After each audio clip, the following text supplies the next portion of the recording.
चलिए देखा जाए question number 2 from exercise 7B R S Agarwal book से है, लाइन्स एंड एंगल चैप्टर से। In the given in the adjoining figure, देखो एक फिगर दिया गया है, A O B J straight line, A O B एक स्ट्रेट लाइन, आप देख सकते हो कि इस फिगर में ए ओ बी जो है that is straight line here, ठीक है।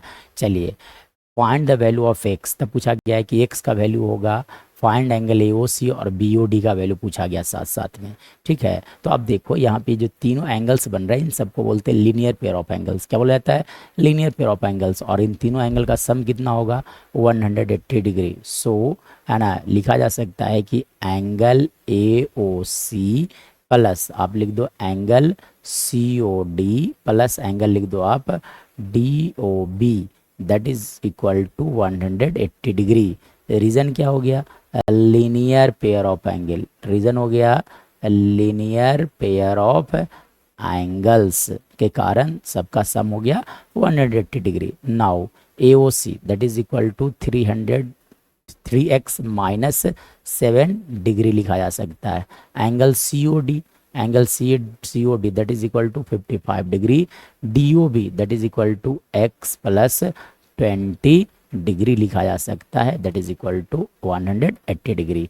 चलो आप ऐड कर लो, तो जब ऐड करोगे x वाले जब ऐड हो जाएंगे तो that will be equal to 4x, ठीक है। और यहाँ से आप लिख दोगे -7 प्लस लिखा जा सकता है आपका 75, that is equal to 180 degree लिखा जा सकता है। नाउ अब आप यहाँ से लिख सकते हो 4x और यहाँ से जब आप ना सब्ट्रैक्ट करोगे तो that will be equal to लिखा जा सकता है दैट इज इक्वल टू 68, है ना। इक्वल टू कितने लिखे जाएंगे? 180 डिग्री, यानी कि यहाँ से सॉरी प्लस 68 हो जाएंगे, है ना। तो यहाँ से 4x इक्वल टू आ गया आपका 180 माइनस 68 डिग्री, ठीक है।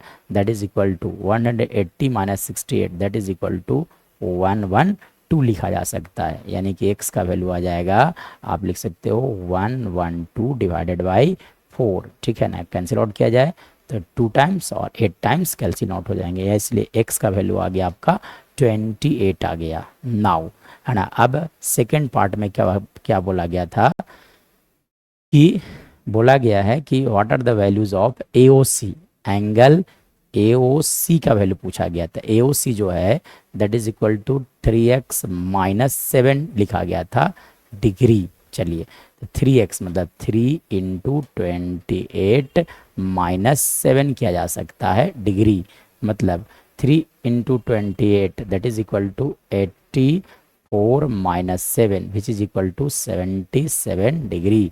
सो angle A O C is 77 degree. Now फिर क्या पूछा गया था? एंगल देखो पूछा गया B O D. So angle B O D is equal to कितना हो जाएगा? तो आप देखो x प्लस 20 डिग्री लिखा गया है। x का वैल्यू कितना आया?